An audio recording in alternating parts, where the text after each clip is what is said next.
El Señor esté con ustedes. Y con tu espíritu. Lectura del Santo Evangelio según San Mateo. Gloria a ti, Señor. En aquel tiempo dijo Jesús a sus discípulos: Estad en vela, porque no sabéis qué día vendrá vuestro Señor. Comprended que si supiera el dueño de casa a qué hora de la noche viene el ladrón, estaría en vela y no dejaría abrir un boquete en su casa. Por eso estad también vosotros preparados, porque a la hora que menos penséis viene el Hijo del Hombre. ¿Dónde hay un criado fiel y cuidadoso, a quien el amo encarga de dar a la servidumbre la comida a sus horas? Pues dichoso ese criado, si el amo al llegar lo encuentra portándose así. Os aseguro que le confiará la administración de todos sus bienes. Pero si el criado es un canalla y pensando que su amo tardará, empieza a pegar a sus compañeros y a comer y a beber con los borrachos, el día y la hora que menos se lo espera, llegará el amo y lo hará pedazos, mandándolo a donde se manda a los hipócritas. Allí será el llanto y el rechinar de dientes. Palabra del Señor. Gloria a ti, Señor Jesús.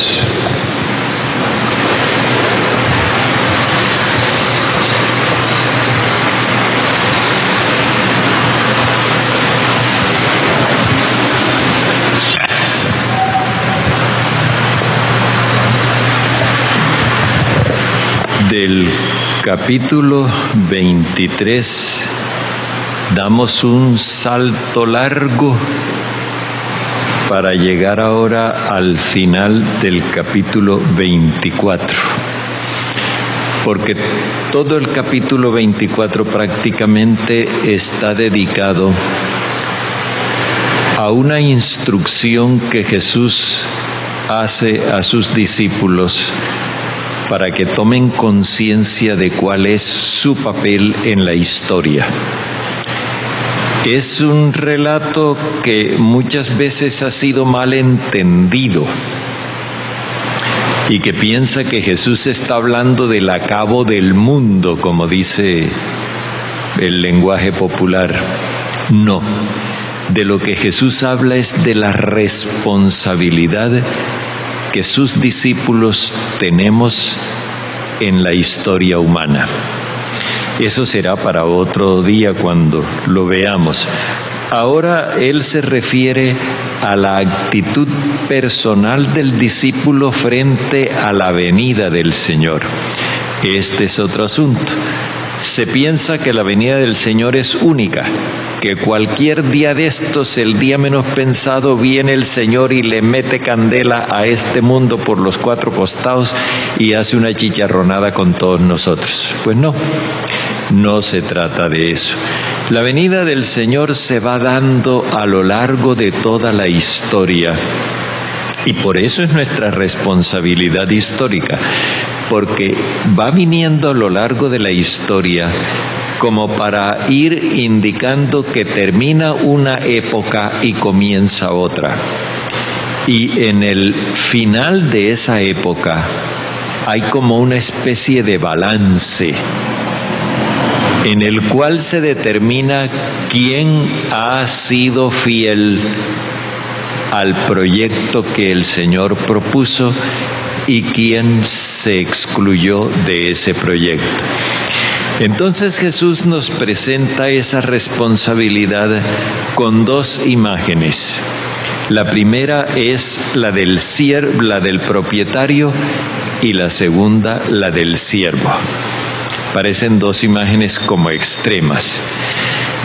En el primer caso nos invita a que nosotros, frente a la venida del Señor, que no sabemos cuándo será, frente a la venida del Señor, que nosotros nos comportemos como el dueño de casa, que está atento y vigilante para que el ladrón no se le meta en la casa, para que el ladrón no venga a despojarlo de sus bienes.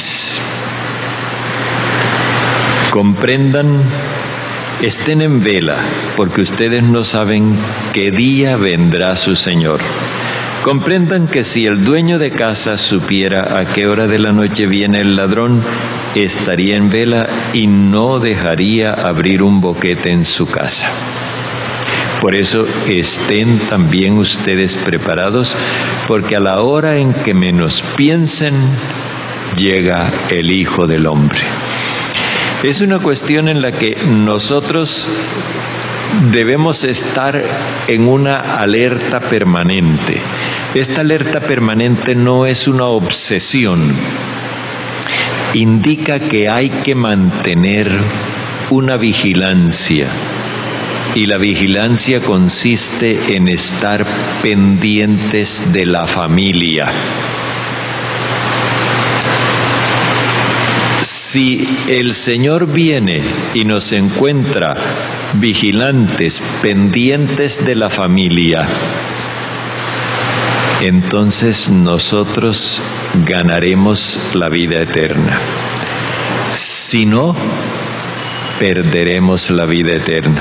El dueño de casa, cuando se le mete el ladrón, pierde algunos bienes, que digamos dinero, joyas, objetos, pero lo que Jesús nos está diciendo es que si nosotros dejamos las cosas al garete, cuando llegue el dueño de casa, cuando llegue el Señor, va a encontrar al dueño de casa desentendido, y eso significará un fracaso para él. La segunda imagen es la del siervo. Y entonces él presenta un siervo con dos requisitos: un siervo fiel y prudente. Fiel es aquel que administra bien, positivamente, los dones que su Señor le confió, como lo vamos a ver a partir de mañana. Prudente es aquel que se aparta de todo lo malo por respeto al Señor. Y entonces Jesús pone como una comparación para que nosotros nos hagamos idea de qué significa eso de ser fiel y prudente. Dice: dichoso ese siervo si el Señor al llegar lo encuentra portándose así. ¿Qué significa ese portarse así? Dice que fue aquel a quien el Señor encargó de darle a todos los de la casa la comida a sus horas. Es decir, es el que está pendiente de la vida de todos los miembros de la familia, de forma que oportunamente cada uno tenga lo que requiere para la vida. Y aquí estamos hablando de la vida eterna. Entonces, el servidor bueno y fiel es aquel que está siempre atento a todo lo que tenga que ver con la vida de la familia. En cambio, el otro es el que es un mal servidor, un servidor malo. Aquí traduce un canalla. Piensa que el Señor se va a demorar y que mientras tanto Él puede hacer de las suyas. ¿Y qué es lo que hace? Primero, maltratar a sus compañeros, a sus consiervos, maltratarlos. Y por el otro, asociarse con los inconscientes. Dice comer y beber con los borrachos. Comer y beber es llevar la misma vida de los inconscientes. Aquí no se está hablando propiamente del problema del alcoholismo, sino de las consecuencias de la borrachera, que pueden no ser de un alcohólico. Entonces, ha sido un irresponsable.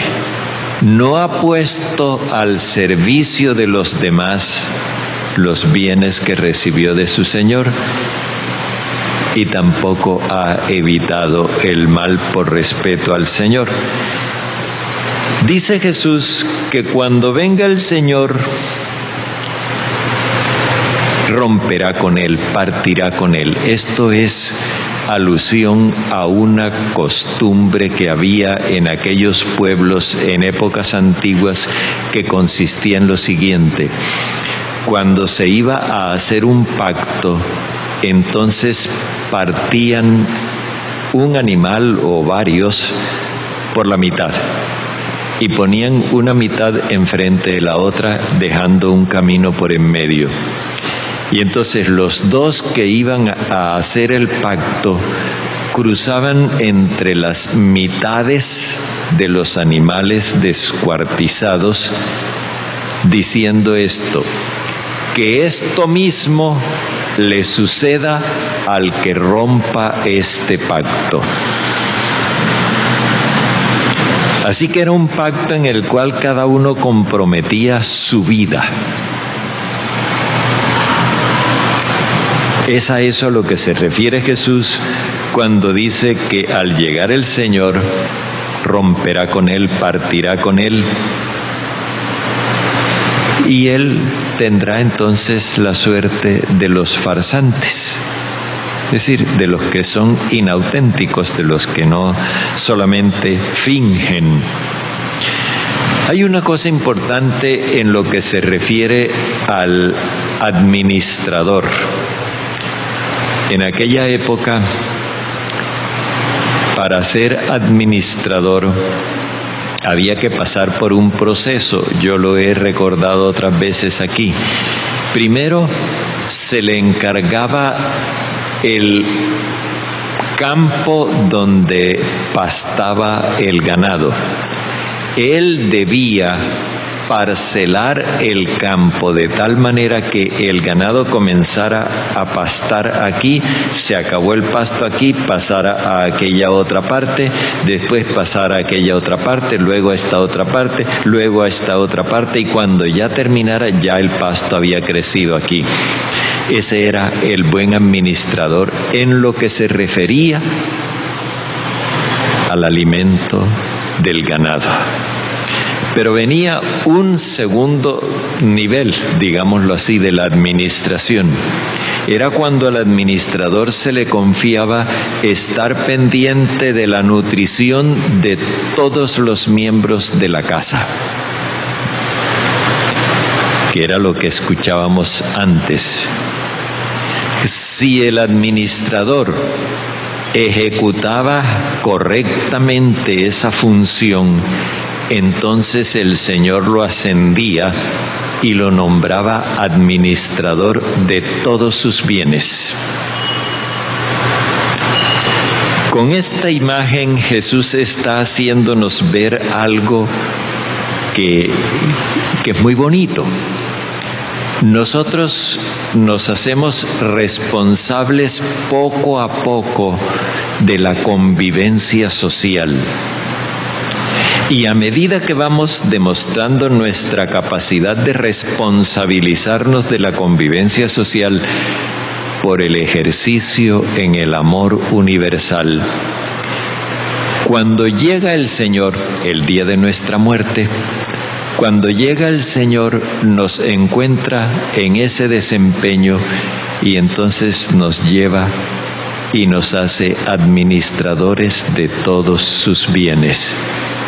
Eso es lo que significa lo que nosotros decimos de los santos. Los santos en el cielo disponen libremente de los bienes, las bendiciones y las gracias de Dios y las administran como si fueran de ellos. Es algo bonito que nos hace pensar cómo Dios en esta historia nos confía la responsabilidad de nuestros hermanos y que a medida que nosotros crecemos en esa responsabilidad, nos vamos haciendo dignos de la vida eterna.